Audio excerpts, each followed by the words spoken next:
Hello everyone, welcome to our channel.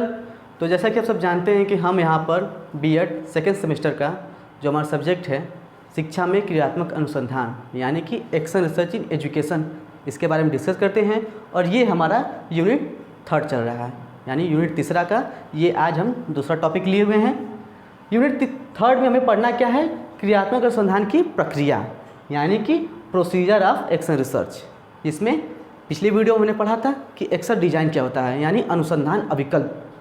अनुसंधान अभिकल्प के बारे में बहुत अच्छी तरीके से जाना था कि वो होता क्या है और उसकी विशेषताएं क्या हैं, यानी सारी चीज़ें बहुत अच्छी तरीके से डिस्कस किया था।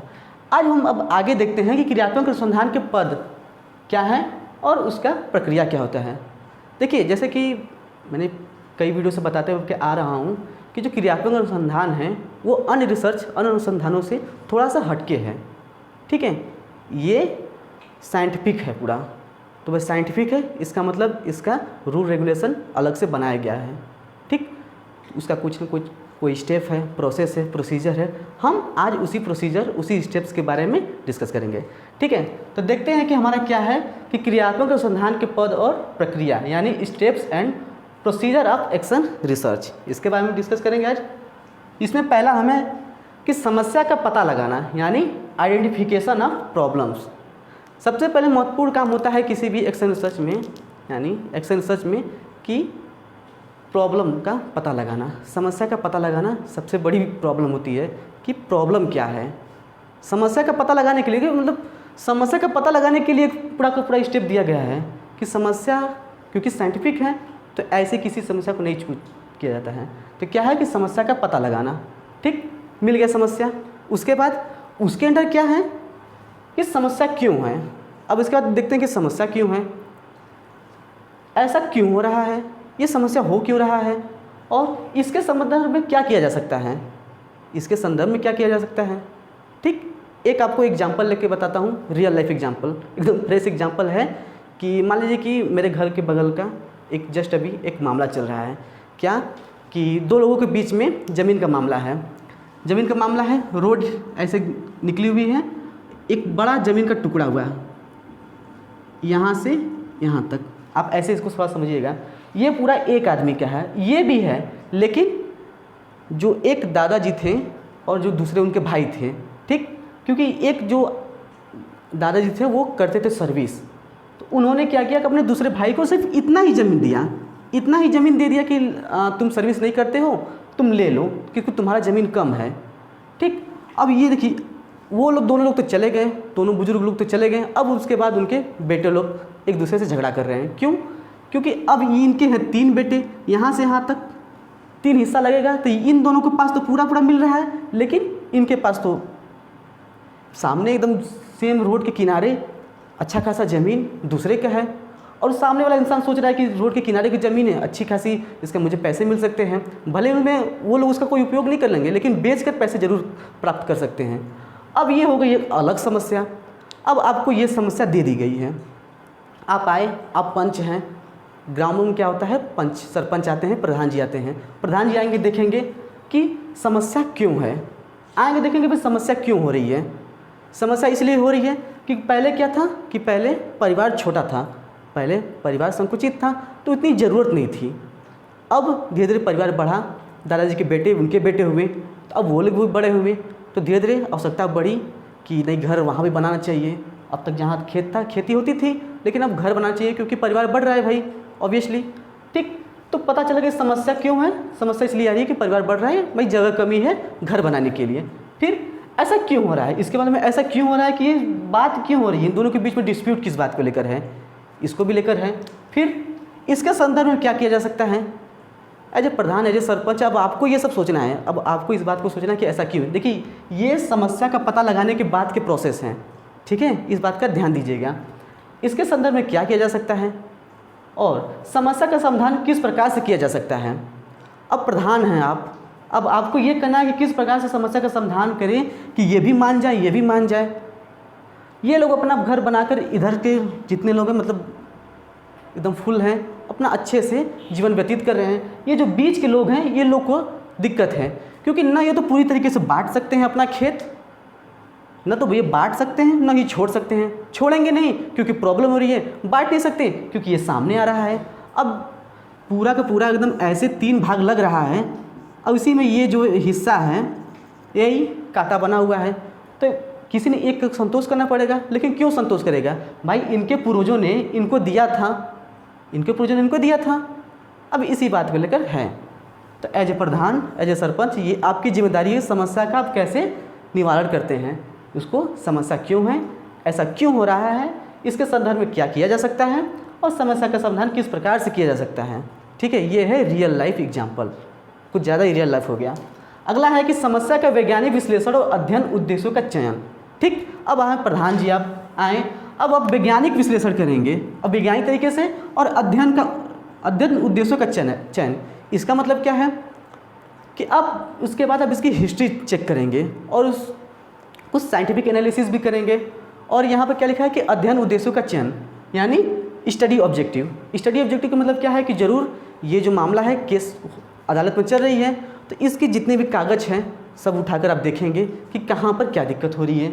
ठीक, तो ये है कि अध्ययन उद्देश्यों का चयन, यानी कि आपको ये देखना पड़ेगा कि किस प्रकार से हम प्रधान के तहत लिखा पढ़ी करना है कि कौन कितना झूठ बोल रहा है, किसकी ज़मीन कहाँ पर है। ठीक है, उसके बाद ऐसे पढ़ाते हैं। ठीक है, एक बार आप लोग स्क्रीनशॉट लीजिए, उसके बाद हम आगे बढ़ते हैं। ठीक है, तो हमारा दूसरा क्या था कि समस्या का वैज्ञानिक विश्लेषण और अध्ययन उद्देश्यों का चयन, यानी कि scientific analysis and study objective. उम्मीद है यह बात आपको समझ में आई होगी।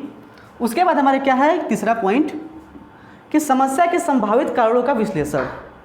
यही है, अगर विद्यालय में भी ऐसी सिचुएशन आ रही है तो सेम ऐसे ही प्रोसेस आपको करना है, क्योंकि शिक्षा में क्रियात्मक अनुसंधान चल रहा है। ये मैंने जस्ट रियल लाइफ में आपको ये बताने की कोशिश की, क्योंकि गांव में ये सब आम बातें हैं।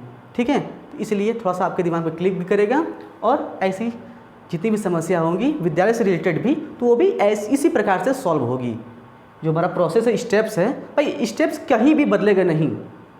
बस थोड़ा सा दिक्कत ये है कि जो ज़मीन का मामला होता है वो अधिकतर क्या कि लंबा प्रोसेस चलता है, क्योंकि ये कानूनी प्रक्रिया है। ठीक है, और हमें पढ़ना क्या है क्रियात्मक अनुसंधान, यानी एक्शन रिसर्च। एक्शन रिसर्च मतलब इंस्टेंट सॉल्यूशन चाहिए। ठीक, अगला क्या है कि समस्या के संभावित कारणों का विश्लेषण, यानी analysis of problem causes of problem. ठीक है, अब प्रॉब्लम का एनालिसिस करना पड़ेगा। अगला क्या है कि क्रियात्मक परिकल्पना का निर्माण। देखिए, फॉर्मुलेशन ऑफ एक्शन हाइपोथेसिस।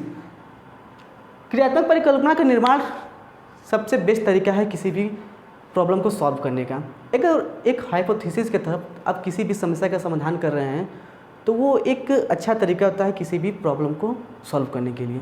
क्यों? क्योंकि हाइपोथेसिस जो बनी रहती है उसके तहत हम एक माइंड में फ्रेमवर्क बनाकर चलते हैं कि अगर हम इस चीज़ को ऐसे करें, विद्यालय में ही कोई भी चीज़ें, अगर बच्चे को किसी चीज़ की समस्या आ रही है, तो मान लीजिए जैसे मैंने हमेशा आपको एग्जांपल देते रहता हूँ कि आती रहती है उनको प्रोनाउंसिएशन यानी उच्चारण में उनको हमेशा जो अलग बैकग्राउंड के खासकर बच्चे होते हैं उनको थोड़ा सा दिक्कत होती है हिंदी इंग्लिश बोलने में। ठीक है, तो अभी आप हाइपोथेसिस बनाकर चलिए कि इनको कौन कौन सा वर्ड दें पहले शुरू से। अब अपने दिमाग में आपको हाइपोथेसिस बना के लेकर चलना है कि पहले हम न उसको थोड़ा सा भारी जो हार्ड वर्ड है उसको न देकर पहले छोटा छोटा वर्ड शुरू करें। ठीक है, अधिकतर क्या होता है कि बच्चे जो होते हैं वो जैसे जो ऑनर होता है, हेयर होता है, जो साइलेंट वाले जैसे ये है, ठीक है, काम में होता है शांत, लेकिन वो काल में पढ़ेंगे उसको। ठीक है, यानी ये सब चीज़ें छोटी छोटी चीज़ें होती हैं, इन सब का भी ध्यान रखते हुए चलना है। तो अब आपको हाइपोथेसिस एक फॉर्मुलेशन एक्शन हाइपोथेसिस यानी हाइपोथेसिस बनाकर चलना है कि हमें किस प्रकार से सिखाना चाहिए ताकि एक स्टेप वाइज स्टेप, ठीक है, जो उसका प्रोसीजर चल रहा है, ताकि बच्चे पर ज़्यादा बर्डन भी ना पड़े और उसको अच्छे तरीके से समझ में आ सके। ठीक है, अगला हमारा क्या है पाँचवा कि अनुसंधान की प्रक्रिया यानी प्रोसेस ऑफ रिसर्च। देखिए, ये जो प्रोसेस ऑफ रिसर्च जो करते हैं इसी का बोला है कि अनुसंधान की प्रक्रिया। अनुसंधान की प्रक्रिया कैसी हो? अनुसंधान की प्रक्रिया साइंटिफिक हो। ठीक है, बस आप लोग इस बात को बस सुनते हुए जाइए, एग्जाम में आएगा कि क्रियात्मक अनुसंधान के पद और प्रक्रिया लिखिए। ठीक है, step and procedure of action research. तो आपको क्या करना है, बस समस्या का पता लगाना, इसके तहत ये लिखना है। समस्या के वैज्ञानिक विश्लेषण और अध्ययन उद्देश्यों का चयन करना है, और समस्या के संभावित कारणों का विश्लेषण करना है, क्रियात्मक परिकल्पना का निर्माण यानी फार्मुलेशन ऑफ एक्शन हाइपोथेसिस ये करना है, और अनुसंधान की प्रक्रिया के तहत आपको कैसे करनी है कि अनुसंधान की प्रक्रिया जैसी भी हो साइंटिफिक हो, ठीक है, और सिद्धांत पर आधारित हो। क्यों? क्योंकि ये साइंटिफिक तरीका आप इस्तेमाल कर रहे हैं। अगला क्या है कि निष्कर्ष निकालना एवं निर्णय का निर्धारण करना। अगर ज़मीन की बात को भी लेकर चल रहे हैं, उसको भी लेकर चलना है कि अब आपको निष्कर्ष निकालना है और निर्णय लेना है कि इस दो लोगों के बीच में डिस्प्यूट है उसको कैसे सॉल्व किया जाए। ठीक है, ये हमारी आज की छोटी क्लास थी। क्या था? निष्कर्ष निकालना और निर्णयों का निर्धारण यानी finding conclusion and making decision. ये लास्ट हमारा पॉइंट था। उम्मीद है आप ये बात आपको समझ में आई होगी। ठीक है, क्या था? क्रियात्मक अनुसंधान के पद और प्रक्रिया के तहत। उम्मीद है आपको ये बात अच्छी तरीके से समझ में आई होगी, क्योंकि ये एक छोटा टॉपिक था, क्योंकि स्टेप बनाना है। यूनिट 3 एक बड़ा टॉपिक है, पूरा यूनिट 3 जो बहुत बड़ा है। ठीक है, तो इसमें छोटी छोटी वीडियो आपको बनाते चलेंगे। 2 पॉइंट का मैंने इसलिए इंक्लूड नहीं किया क्योंकि ये वीडियो बहुत ज़्यादा लंबा पड़ जाएगा। ठीक है, तो एक बार आप लोग स्क्रीनशॉट लीजिए अगर लेना होगा।